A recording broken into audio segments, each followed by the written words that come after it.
सुस्वागतम. ठरलं तर मग मालिकेच्या आजच्या भागामध्ये आता सायली ही भाजी घेण्यासाठी बाहेर येते. तर आता इकडे अर्जुनने त्या भाजीवाल्याला सांगून लपवलेले असते. तर आता इकडे सायली तिथे भाजीवाला नसल्यामुळे इकडे तिकडे बघू लागते आणि पुन्हा आता सायली ही टोपलीत भाज्या निवडू लागते. तेवढ्यात अर्जुन उठून उभा राहत सायली समोर येतो. अर्जुनला बघून सायली विचार करते की अर्जुन सर तर अजून इथेच आहेत, म्हणजे कुसुमताईंचा अंदाज अगदी बरोबर निघाला. तर अर्जुन म्हणतो की बोला ना, तुम्ही भाज्या घ्यायच्या आहे ना तुम्हाला, तर मला सर्व भाज्यांचे रेट माहिती आहे, भाजीवाला मला सर्व सांगून गेला आहे.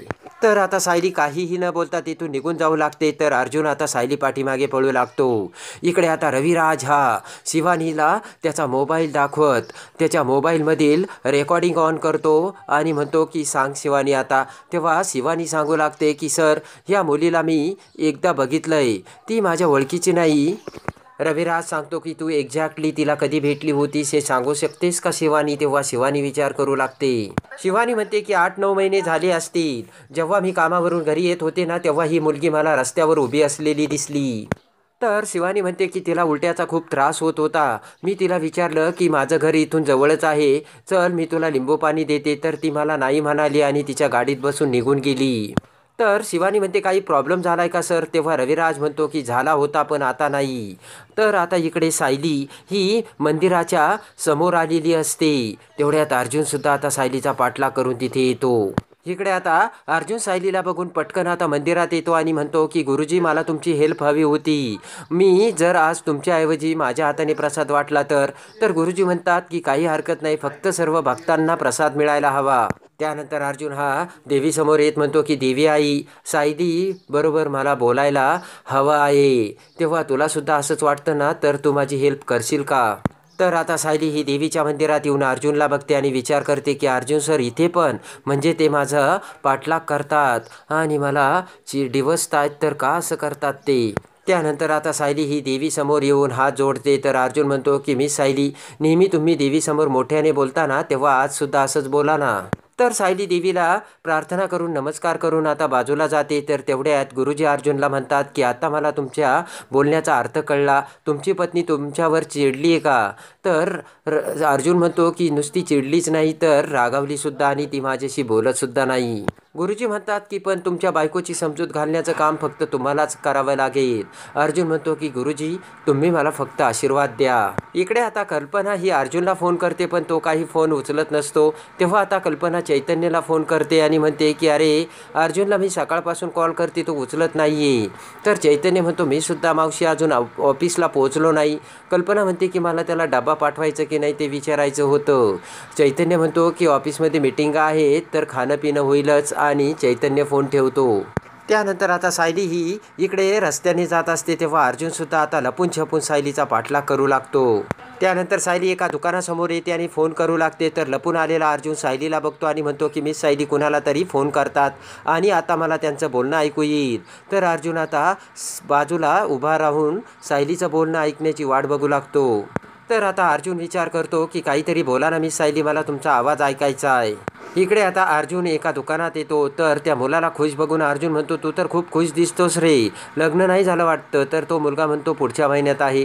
तर अर्जुन म्हणतो की मग तुला एक मी सल्ला देतो, बायको किती जरी बडबड करीत असली ना, तिला कधीच म्हणायचं नाही बडबड करू नको म्हणून. तर तो दुकानदार आता सामानाची यादी घेऊन सायलीला सामान देतो आणि म्हणतो की ताई 760 रुपये झाले.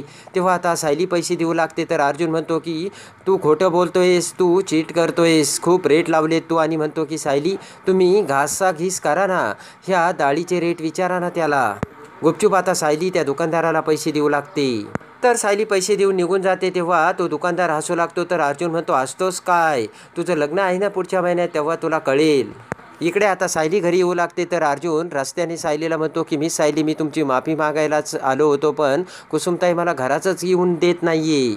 अर्जुन म्हणतो तुम्ही हवी ती शिक्षा करा, पण माझ्याशी बोला. तर सायली गुपचूप चालत असते. अर्जुन म्हणतो की मिस सायली, वर्षानुवर्षे मी तुमचा आवाज ऐकला नाही असं मला वाटतं, मला तुम्ही हवी ती शिक्षा द्या. असे म्हणत आता अर्जुन आता कान पकडतो. तेवढ्यात आता कुसुमताईच्या घराचा दरवाजा येतो. तर अर्जुन म्हणतो की तुमच्या बॉडीगार्डचा दरवाजा आला, काहीतरी बोला सायली. तर सायली रागाने अर्जुनकडे बघते. तर आता सायली विचार करते की अर्जुन सरांना आता अजूनच शिक्षा झाली पाहिजे आणि याची अद्दल घडलीच पाहिजे. तर आता रागाने सायली आतमध्ये निघून जाते आणि दरवाजा बंद करते. तेव्हा अर्जुन म्हणतो की मिस सायली माझ्याशी कधीच बोलणार नाही का आता. इकडे आता कल्पना पूर्णाईला फोन करून विचारते की पूर्णाई की कुणालाच घरी करमत नाही आहे, तुम्ही कधी येताय. तर प्रताप म्हणतो कल्पना तिला विचार मी पाठवलेली औषधे मिळाली का. तेव्हा कल्पना पूर्णाईला ते विचारते. तर पूर्णाई म्हणते मिळाली. तर कल्पना म्हणते की अहो मावशीची तब्येत बरी आहे ना. तर लगेच तिकडून पूर्णाई म्हणते की त्या सायलीने तिकडे काही उद्योग तर करून नाही ठेवले. तेवढ्यात अस्मिता येऊन कल्पनाकडून फोन घेते. अस्मिता म्हणते की सायलीने इकडे उद्योगच करून ठेवला आहे, घर वाऱ्यावर सोडून ती माहेरी निघून गेली. अस्मिता म्हणते घरातली सर्व कामे आईलाच करावी लागतात. तर प्रताप म्हणतो की एवढी जर तुला आईची काळजी असेल ना तर मग तिला मदत कर ना तू.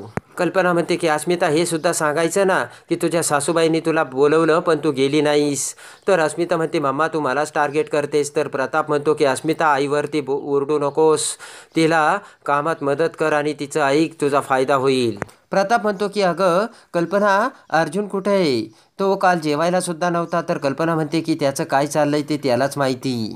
प्रताप म्हणतो कल्पना तू त्याच्यासोबत बोलली नाही का. तर कल्पना म्हणते की अहो तो घरातून सकाळी लवकर बाहेर जातो आणि संध्याकाळी उशिरा येतो. तेव्हा आता मनातून प्रार्थना करत कल्पना म्हणते की अर्जुन आणि सायलीमध्ये जे बिनसलंय ना ते लवकर नीट होऊ दे देवा.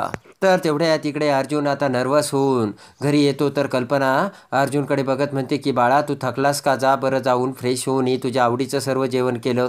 तर अर्जुन म्हणतो मम्मा मला खरंच भूक नाही.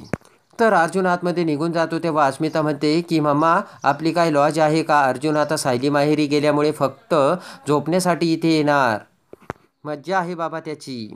त्यानंतर दुसऱ्या दिवशी अर्जुन आता प्लीज मला माफ कर, सॉरी असे म्हणून पाटी लिहितो आणि सायलीच्या दरवाजासमोर येतो. तर ती पाटी बघून सायली पुन्हा दरवाजा लावून घेते. त्यानंतर आता उदास होऊन अर्जुन तेथून जाऊ लागतो. तर इकडे सायली विचार करते की अर्जुन सर दिवसभर दरवाजातून हल्लेच नाही. तर असे विचार करून आता हळूच सायली ही दरवाजा उघडते आणि बाहेर डोकावते. आणि अर्जुन दिसेनासा झाल्याचे बघून सायली विचार करते की नशीब आता तरी अर्जुन सर कामाला लागले असतील. आणि सायली दरवाजा बंद करते. त्यानंतर पुन्हा दरवाजावर टकटक आवाज येतो. तर सायली दरवाजा उघडते. तेव्हा पोस्टमन एक लेटर आता सायलीला देतो. ते उघडून प्लीज सायली माझ्याशी बोला, मला माफ करा असे आता अर्जुनने लिहून पाठवलेले असते. तर आता सायली इकडे तिकडे बघते. तर समोर अर्जुन उभा राहतो आणि सायलीकडे बघून कानाला हात लावतो. तर सायली पुन्हा रागाने आतमध्ये जाते.